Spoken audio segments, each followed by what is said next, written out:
urusan perumahan lagi. Sidoarjo paling banyak itu dugaan penipuan tanah kafling, dugaan penipuan perumahan. Nah, kasus ini adalah citra janji wan prestasi dari Oma Berkah Karya di Sukodono ya. Betul ya? Betul. Sukodono, ibu ini beli tahun 2022, 19 Februari.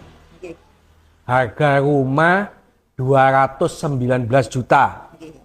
Cash. Ya, secara cash. Ada sing ngomong itu cash keras itu kalau cash kayak itu. Tapi sebenarnya korban tidak hanya jenengan.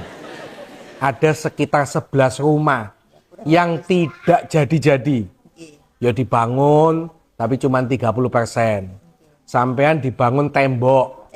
Karepe setelahnya dikongkon ngelanjutno dhewe ngono karepe dekne ngono. Jadi sampai hari ini rumah belum sampean tempati ya. Belum bisa ditempati. Kecuali nekat ngono ya. Punya rumah beratapkan langit ngono karepe ngono. Nah, janji-janji dari pihak pengembang Oma Berkah iku gak ono jebuse. Kalau sinetron itu mengatakan janji tinggal janji ngono. Bulet ae. Sudah hampir 3 tahun. Sudah 3 tahun. Ya, karena Februari sudah lewat, sudah 3 tahun ini. Padahal sampean ngetokno duit 219 juta itu tabungan metu kabeh wis pokoke iku ya. Apa utang-utang juga? Teman-teman, seperti biasa, no viral, no justice, no viral, no justice. Bantu memviralkan konten ini supaya pemilik PT Oma Berkah Karya ini bertanggung jawab. Selamat Haryanto. Pernah nyalek.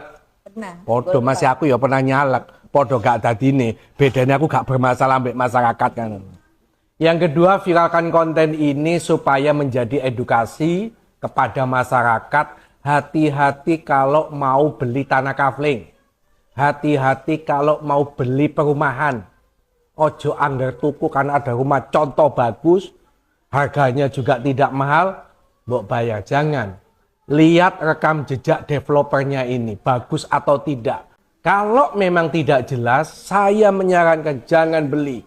Supaya tidak muncul kasus-kasus seperti jenengan ini ya.